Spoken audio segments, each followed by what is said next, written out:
लग्नानंतर होईलच प्रेम मालिकेच्या आजच्या भागामध्ये आपण पाहणार आहोत खूपच खतरनाक असा एपिसोड. कारण काव्याची मनस्थिती खूपच डेंजर असते. तिला बाळ आणि अभ्यास ह्या सगळ्या गोष्टीचं कन्फ्युजन असतं आणि त्याचमुळे ती गोष्ट ही पार्थकडे बोलून दाखवते.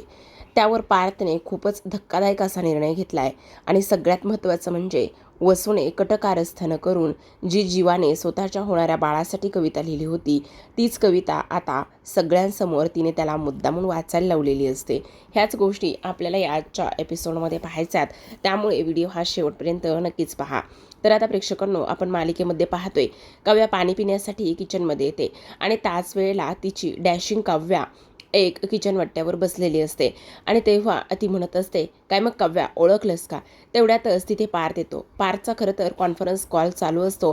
काही मिनिटांसाठी, काही सेकंदांसाठी त्याला होल्डवर टाकलेलं असतं. त्यामुळे तो धावतच काव्याकडे येतो आणि किचनमध्ये येऊन तिच्याशी बोलत असतो. तो म्हणत असतो, काय मग आपलं होणारं बाळ हे तुमचे डोळे आणि माझा चेहरा घेऊन येईल ना? खरं तर तुम्हाला काव्या एक गोष्ट सांगू का, मी फारच आनंदात आहे. तेवढ्यातच डॅशिंग काव्या म्हणत असते, ह्याला काय जाते, बघ तुझे डोळे आणि ह्याचा चेहरा घेऊन येणार, हाच ठरवणार का सगळं? त्यावर काव्या त्याच्याकडे पाहते. तेव्हा पार्थ म्हणत असतो, काय झाले काव्या, तुमची मध्यस्थंत्री कुठे हरवतीये, सगळं ठीक आहे ना? त्यावर पार्थ म्हणत असतो, मी काय म्हणतो ऐका ना काव्या, बघा आपण ना आता गर्भसंस्काराचे सुद्धा क्लासेस लावूयात. त्यावर डॅशिंग काव्या म्हणत असते, अगं वेडी आहेस का, तुला आय एसच्या अभ्यासाचे क्लासेस लावायचे सोडून हा तुझ्यासाठी आता गर्भसंस्काराचे क्लासेस लावणार का? आणि हळूहळू तुझी ओळखसुद्धा हा पुसून टाकणार का? म्हणजे ओळख कोणाची राहणार? देशमुखांची राहणार. तुझ्या ओळखीचं काय, तुझ्या करिअरचं काय, ह्या सगळ्या गोष्टीचा जरा तरी तू विचार केलायस का? असं डॅशिंग काव्या म्हणत असते आणि तेव्हा काव्याला ह्या सगळ्या गोष्टी म्हणणं पटत असतं. तर इकडे पार्थ म्हणत असतो, पण खरं सांगू का काव्या, मी ना फारच एक्सायटेड आहे बरं का. कधी एकदाचं बाळ येते आणि कधी मी तो असा पुढे पुढे धावतोय आणि मी त्याला कधी असा मन्या बोक्या बोक्या म्हणतोय. त्यावर लगेच त्या डॅशिंग काव्या म्हणत असते, बघ बघ बघ, हा तर त्याचं नावसुद्धा ठरवून झाला. काय ग, काय दिवस आलेत ना तुझे, म्हणजे तुझं काही अस्तित्व आणि त्या तुझ्या काही गोष्टी असं काही राहणारच नाही बहुतेक, हो की नाही? सगळं अगदी हाच ठरवणार का? असं आता इकडे ती म्हणत असते. तेव्हा काव्याला अक्षरशः गरगरायल्यासारखं होतं. ती विचार करत असते, बापरे, ह्या सगळ्या गोष्टी काय आहेत आणि हे सगळं माझ्यासोबत होतंय, तर मग मला आता कळत नाही नेमकं काय करावं. मी कुठे जाऊन आत्ताच आय एसच्या क्लासेसला सुरुवात करणार होती, अभ्यासाला मी सुरुवात केली होती, पण आत्ता हे सगळं माझ्यासोबत अशा पद्धतीने होतंय म्हटल्यावर मला तर आता इकडे हे समजेच ना की मी नेमकं काय करू आणि काय नाही. नाही, अनिशा म्हणत होती ते अगदी बरोबर आहे. मी अनिशाशी बोलले आणि त्यानंतर ह्या सगळ्या गोष्टी ठरवल्या होत्या. मी आता अभ्यासाला सुरुवात केली होती, पण आता अभ्यासाला सुरुवात केल्यानंतर हे मध्येच असं झालेलं आहे, त्यामुळे माझी ना अवस्था खूपच डेंजर झाली. काय करू ना तेच मला कळत नाही, असं काव्या म्हणू लागते.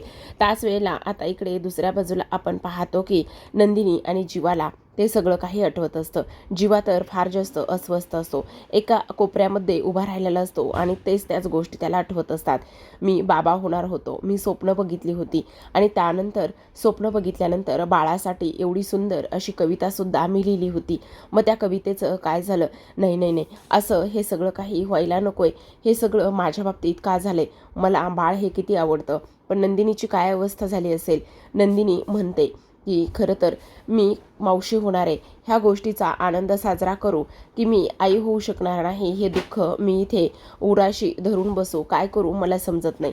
त्याच वेळेला आता इकडे नंदिनी हेही म्हटलेली असते की आता तुम्ही रिपोर्ट्स पाहणार आहात ना? तेव्हा जीवा म्हणत असतो, हो मी आता तर रिपोर्ट्स पाहणार आहे, पण ही जी काही मी कविता लिहिलेली आहे ना, ती कविता मी डायनिंग टेबलवर सर्वांसमोर म्हणून दाखवणार आहे.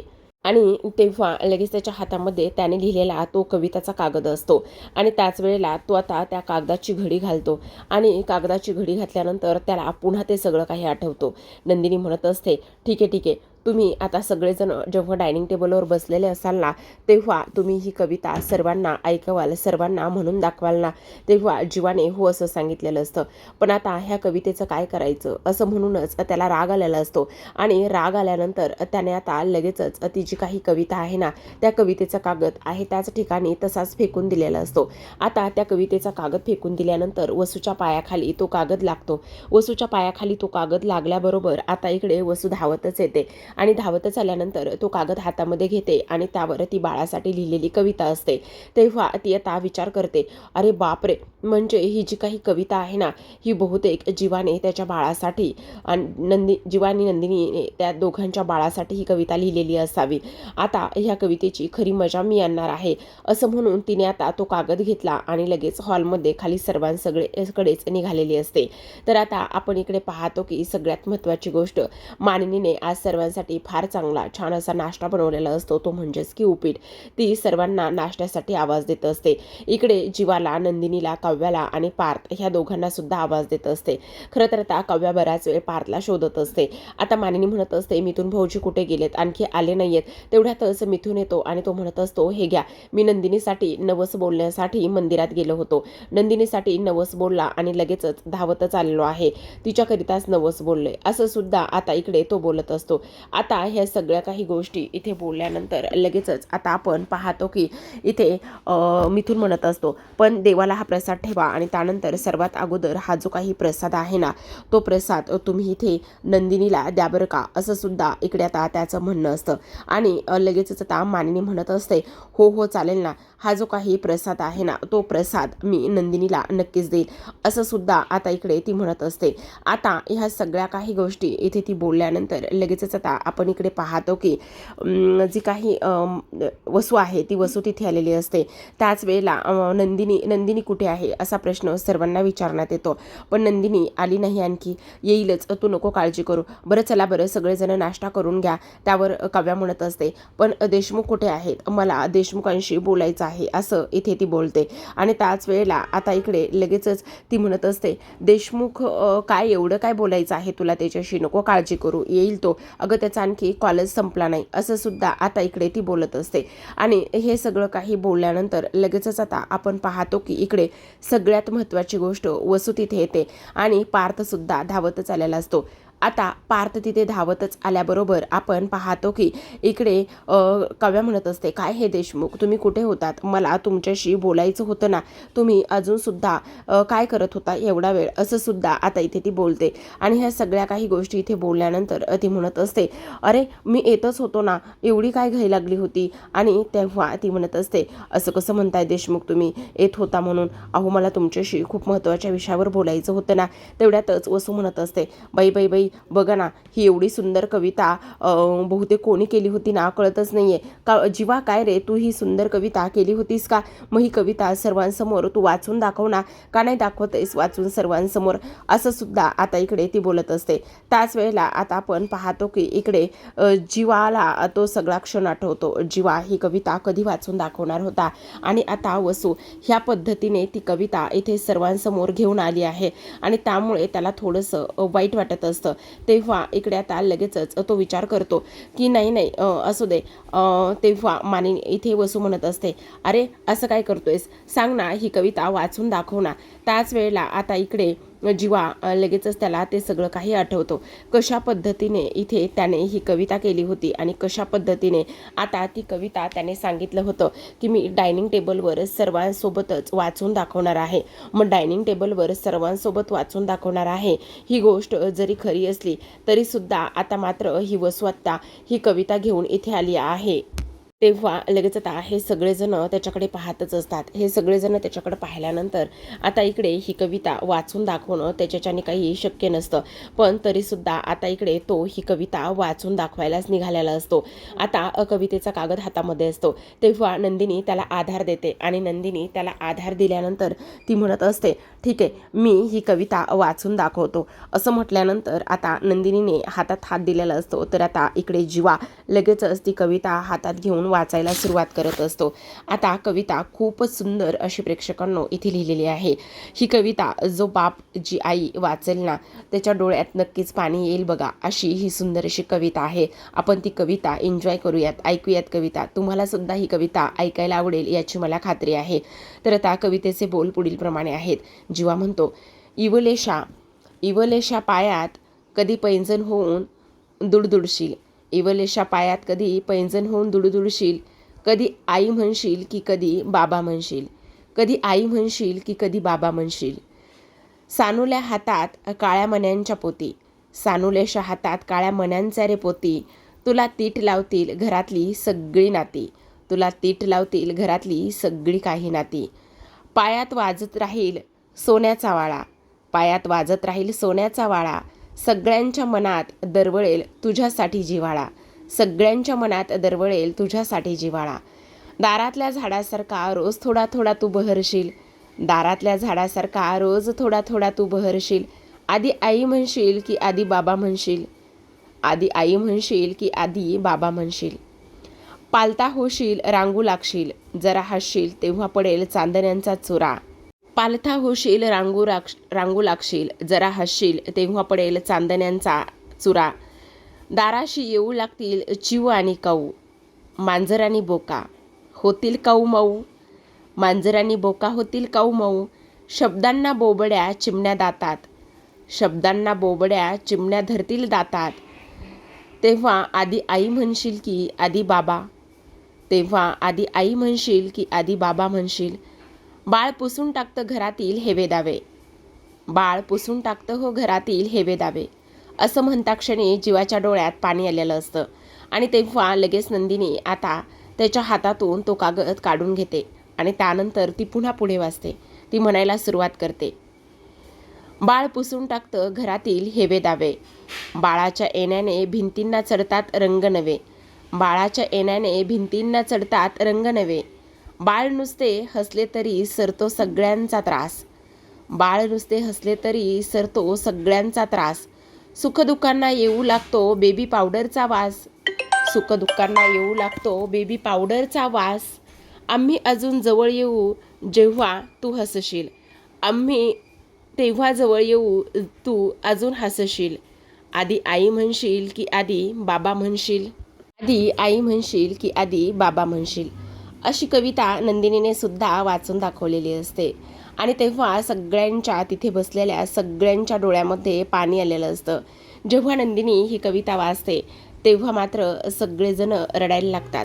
आता मानिनी म्हणत असते, नंदिनी खरं सांगू का, तू ही कविता वाचलीस आणि सगळ्यांच्या डोळ्यात पाणी आले बघ. खरंच तुम्ही दोघांनीही धाडस केले आणि ही कविता वाचून दाखवली आहे. खरंच तुमचं कौतुक करावं ना तेवढं अक्षरशः कमीच आहे नंदिनी. खरंच आज ना खूप छान वाटलं आहे बघ तुझ्या तोंडून ही कविता ऐकून. पण नंदिनी एक गोष्ट सांगू का, खरंच आज ना खूप कौतुक करावंसं वाटतं आहे तुम्हा दोघांचंही. ही कविता अशा पद्धतीने वाचून दाखवायला सुद्धा मन मोठं लागतं बरं का, असं मानिनी म्हणत असते. आणि तेव्हा जो जीवा आहे तो पाहतच असतो. त्यालासुद्धा नंदिनीचं फार वाईट वाटत असतं. तो सुद्धा विचार करत असतो, खरंच विचार करायला गेलं तर ही कविता किती सुंदर मी लिहिली होती, माझ्या बाळासाठी ही कविता मी लिहिली होती, पण आज मात्र माझ्यासोबत हे सगळं काहीच राहिलं नाही, असा विचार जीवाच्या सुद्धा आता मनामध्ये येऊन जात असतो. आता हा विचार इकडे जीवाच्या मनामध्ये येऊन गेल्यानंतर दुसऱ्या बाजूला आपण पाहतो की नंदिनी लगेचच जीवाला आधार देते. जीवाच्या डोळ्यामध्ये आलेलं ती पाणी पुसून काढते. तर इकडे मानिनी म्हणत असते, बरं असू द्या, हे बघा काळजी करण्यासारखं काही कारण नाही आहे. असं समजा की तुम्ही तुमच्या ह्या भावासाठीच ही कविता लिहिली आहे. त्यावर आता इकडे विक्रम म्हणत असतात, खरंच रे माझा पट्ट्या वाघ, एवढी छान कविता लिहिलीस की काही विचारूच नका. खरंच खूप छान वाटलं रे जीवा, खरंच खूप भारी वाटलं. ही कविता ऐकल्यानंतर मन भरून आलं बघ, असं विक्रम त्याला म्हणत असतात आणि आधार देण्याचं कामसुद्धा इथे विक्रम करत असतात. त्याच वेळेला आता इकडे जो जीवा आहे तो नंदिनीकडे पाहतच असतो. पण इकडे जीवा आणि नंदिनीने अशा पद्धतीने ही कविता लिहून वाचवल्यानंतर वसू आता तोंडावर पडलेली असते. तेवढ्यातच आता नंदिनी म्हणत असते, बहुतेक ना कोशिंबिरीचं आतच राहिले, मी पटकन जाऊन घेऊन येते, असं म्हणून नंदिनी आता आतमध्ये निघून जाते. नंदिनीला अश्रू अनावर होत असतात. आता लगेचच तिच्या पाठी कव्यासुद्धा येते, कारण कव्याला बहिणीची अवस्था समजलेली असते. ती म्हणत असते, मी आलेच हा, असं म्हणून आता ती सुद्धा तिच्या पाठी निघून जाते. तर आता आपण पाहतो नंदिनी किचनमध्ये येऊन अक्षरशः ढसाढसा रडायला लागलेली असते. तेव्हा आता इकडे काव्या तिला समजावते, तिला आधार देते, तिला जवळ घेते आणि म्हणत असते, ताई प्लीज ग, ताई प्लीज रडू नकोस ग, नको रडू, सगळं काही व्यवस्थित होईल. हे बघ रडण्याची आणि सावरण्याची आता तुला गरज आहे, तू जर अशी रडत राहिलीस तर कसं होणार आहे, असं सुद्धा आता इकडे ती बोलत असते.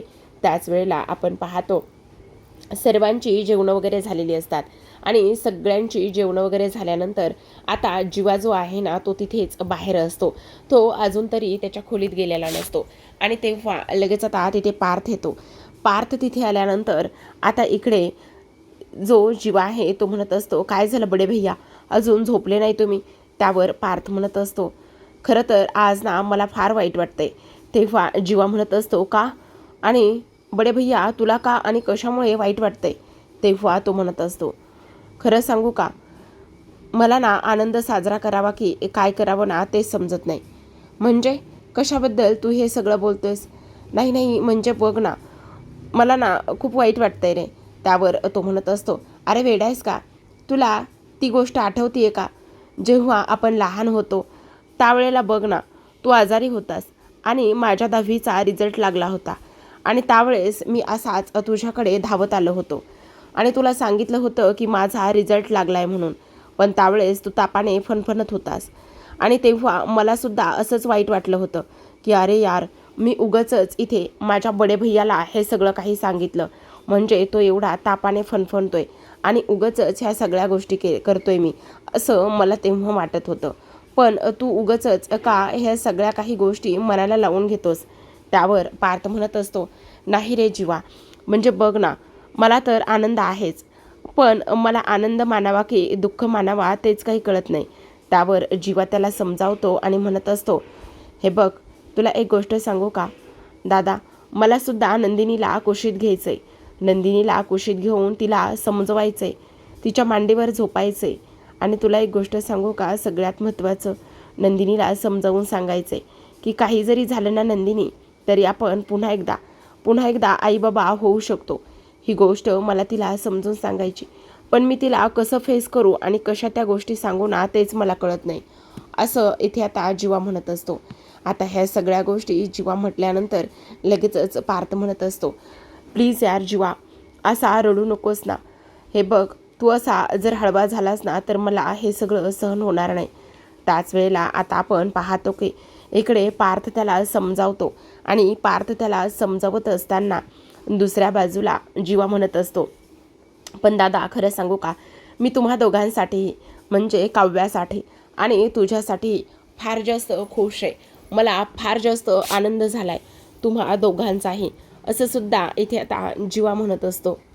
आता आपण पाहतो की इकडे लगेचच पार्थ म्हणत असतो, पण तुला एक गोष्ट सांगू का मी, सगळ्यात जास्त आणि महत्त्वाची म्हणजे, हे बघ, काही जरी झालं ना तरीसुद्धा एक गोष्ट तू लक्षात ठेव, आता माझे जे काही डॉक्टर आहेत ना त्या डॉक्टरांना तू एकदा दाखव.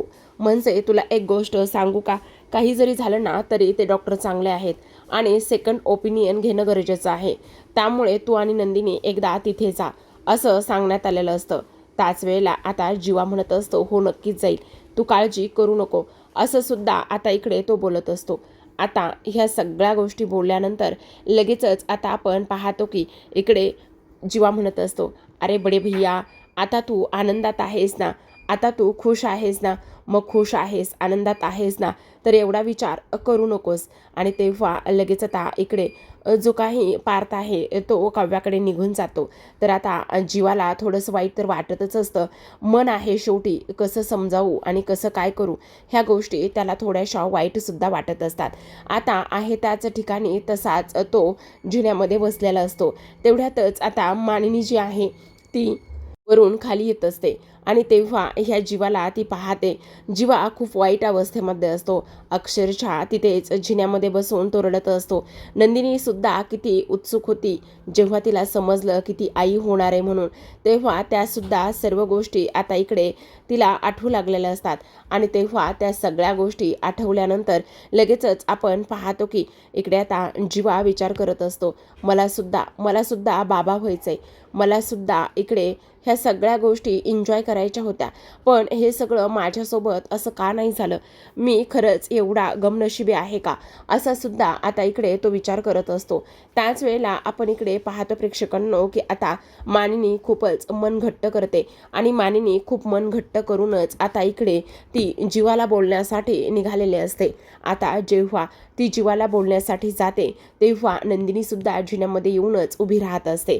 तर आता प्रेक्षकांनो आजच्या भागामध्ये एवढंच. उद्या उद्याचा भाग फारच इंटरेस्टिंग असणार आहे, कारण उद्याच्या भागामध्ये आपल्याला असं पाहायला मिळणार आहे की आता इकडे जी काही काव्य आहे ती एक काव्य म्हणत असते, खरं सांगू का तुम्हाला सगळ्यात महत्त्वाची गोष्ट म्हणजे मला IAS पण व्हायचे आणि मला बाळसुद्धा हवं आहे.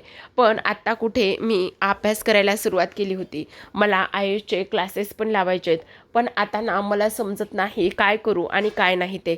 सांगा ना देशमुख, मी काय करू, कशा पद्धतीने हे सगळं काही मी मॅनेज करणार आहे, असं सुद्धा आता इकडे ती बोलते आणि रडायला लागते.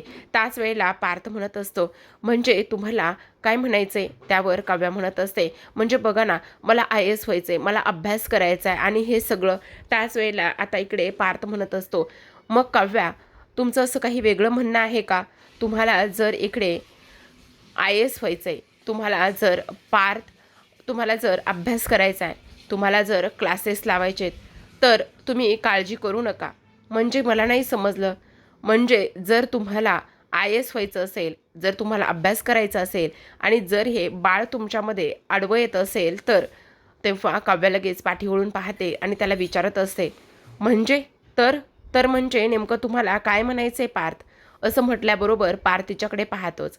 आता पार्थ कोणता धक्कादायक निर्णय घेईल, ॲबॉर्शन करण्याचा निर्णय घेईल, की तुम्ही काळजी करू नका मी बाळ सांभाळेल, असं हे सगळं काही बोलेल. हे पाहणं फारच इंटरेस्टिंग असणार आहे. तर प्रेक्षकांनो पाहत राहा. लग्नानंतर होईलच प्रेम. भेटूयात उद्याच्या भागामध्ये. तोपर्यंत धन्यवाद.